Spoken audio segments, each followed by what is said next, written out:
اللهم صل وسلم وبارك على سيدنا محمد عليه افضل الصلاه والسلام.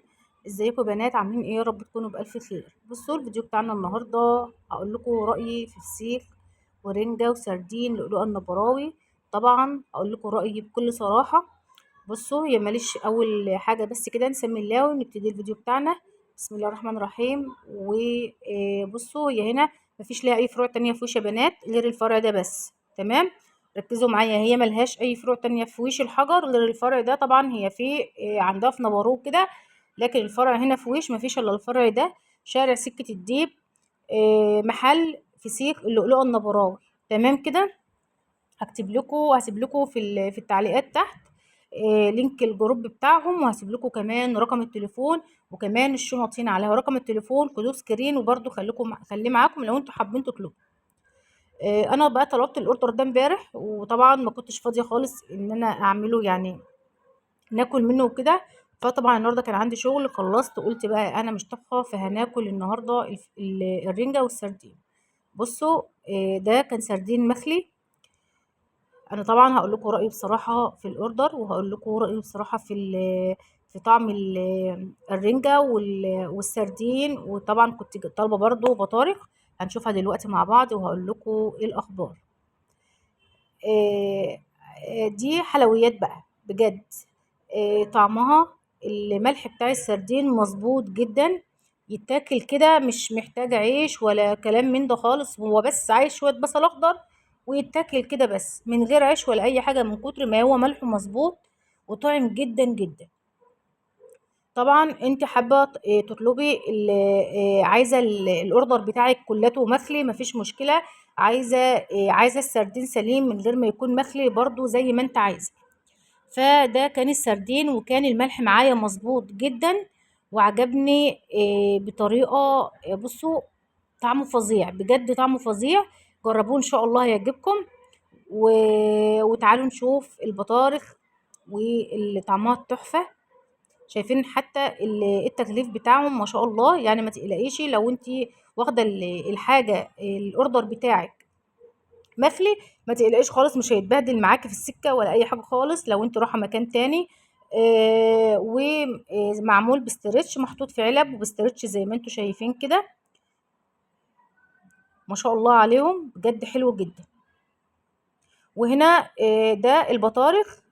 بصوا حلوه بطريقه مش قادره اوصف لكم طعمها بجد، حلوة جدا جدا جدا. يعني بصوا الطعم خطير. شايفين برضو تاكليها كده من غير عيش ولا اي حاجة، فظيعة خطيرة جدا بجد. شايفين اصلا البطارخ عاملة ازاي؟ ما شاء الله، ربنا يبارك لهم يا رب. كل حاجة عندهم جميلة وحلوة بجد.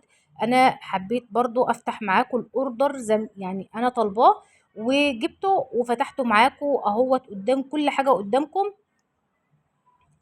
شايفين بقى البطارخ حلوة قوي قوي. تمام، طبعا كل حاجة عندها حلوة. وطبعا عندها الفسيخ، عايزينه اللي عايزين الفسيخ مخلي او عايزينه زي ما هو سليم مفيش مشكلة.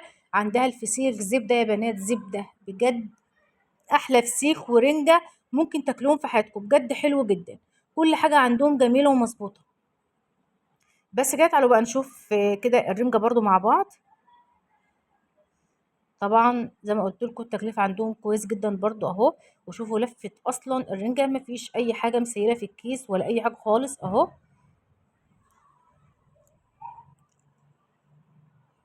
بصوا بقى طعم الرنجة خطيرة. الملح بتاعها مظبوط جدا. طبعا موجود عندهم السمينة وموجود عندهم المبطرخة. زي ما انت عايزة هتلاقيه ان شاء الله موجود عندهم. شايفين شكل الرنجة اصلا عامل ازاي؟ والله العظيم تفتح النفس. دولت كان كيلو، ده كان 3 وحدات، دول كانوا عاملين كيلو رنجة. تمام كده. وزي ما انت لو انت عايزاها برضو مخلية وكل حاجة، برضو بتطلبوا منها الاوردر وبتعرفيها ان انت عايزة الرنجة مخلية، وبتكون طلبك موجود. وان شاء الله. بس تعالوا بقى كده ننضفها كده مع بعض. هنشيل بس كده الاول الدماغ. طبعا انا هعملها بالطحينة. انا بس هوريكم وبقول لكم رأيي في الاوردر، وبقول لكم رأيي في طعم الرنجة والطعم السردين.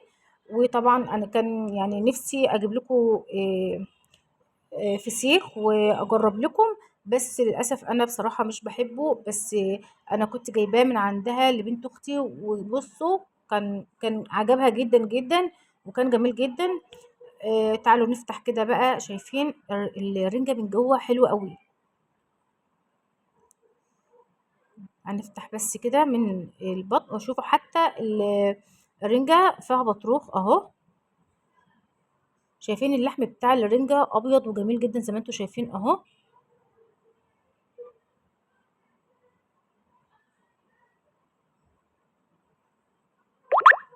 انا طبعا هعمل زي ما انا قلت لكم، هعمل الرنجة هخليها، انا مش هسيحها، هخليها من العظم بتاعها يعني والسفة بتاعها وكده، علشان انا هعملها سلطة بالطحينة. بتبقى حلوة جدا يا بنات. يعني تخلي الرنجة خالص، وبعد كده بتجيبي طحينة وبتضيفيها عليها وبتحطي تعصري عليها ليمون. طبعا ما تضيفيش اي ملح عليها علشان خاطر طبعا الرنجة مملحة، فعشان ما تحدقيش الدنيا معاكي. شايفين الرنجة ما شاء الله ما شاء الله جميلة جدا جدا، ملحها مظبوط وطعمها حلو قوي قوي. اطلبوا من عندها يا بنات، بجد حاجتها حلوة جدا. طبعا انتوا عارفين ان انا مش هطلع اقول لكم اي حاجة غير ما اكون انا واثقة منها. واطلبوا منها والاوردر من عندها يعجبكم، وان شاء الله تنزلوا برضو رأيكم. وزي ما قلت لكم، ان جبتوا اي حاجة من اي مكان اكتبوا عنه علشان خاطر برضو يتعرف ونعرف، يعني تفيدي غيرك، عشان الكل يستفيد. هنشيل بس كده السفة كده من الرنجة كلها. شايفين بقى الرنجة حلوة، شايفين لحمة الرنجة بيضة وجميلة جدا اهو. طبعا هسيب لكم لينك الجروب زي ما قلت لكم تحت في التعليقات ورقم التليفون. وطبعا هي ملهاش فروع في البلد خالص غير الفرع ده بس، الفرع بتاع وش الحجر، شارع سكة الديب، محل فسيخ اللؤلؤة النبراوي.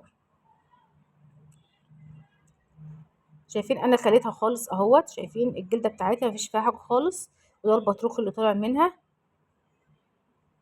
وبس كده انا خليت كده الرنجه طبعا اللي محطوطه في الطبق في جنب ديت ده واحده كده انا سيحتها عشان الولاد. لكن اللي في الطبق اللي انا طلعت لكم منه ده هعملها زي ما قلت لكم سلطه بالطحينه حلوه قوي.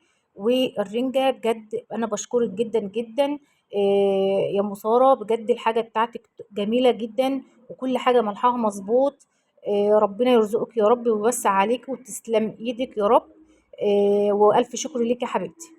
شايفين يا بنات والله الحاجة طعمها كلها جميلة جدا، مفيش أي حاجة فيها عيب. اتمنى تجربوا من عندها واطلبوا كل حاجة إن شاء الله هتعجبكم.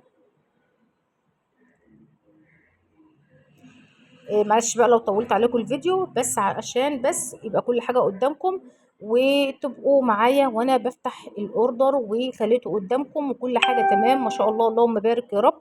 ربنا يرزقهم ويرزق الجميع، اللهم آمين يا رب.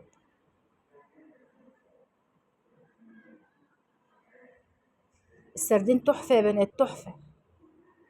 طبعا تعملي بقى قطعي جنب منها بصل، وقطعي مش بحب الطماطم جنبها بصراحة. وقطعي كمان مثلا خيار، وحطي قرنين شيطة والف هنا وشفا على قلبكم. رقم التليفون اهو، ممكن تاخدوه سكرين عندكم، وهسيب لكم برده رقم التليفون تحت في التعليقات. إدارة أم سارة يا بنات. زي ما هقول لكم تاني، الفرع بتاعها في وش الحجر في شارع سكة الديب، في سيخ اللؤلؤة النبراوي. شكرا يا حبيبتي. بجد الاوردر جميل جدا جدا، ربنا يبارك لك يا رب. والفيديو يا رب يكون عجبكم النهارده يا بنات. اعملوا بقى لايك للفيديو ومشاركه كده للفيديو عشان الكل يستفيد برضو. واشوفكم في فيديو جديد، مع السلامه.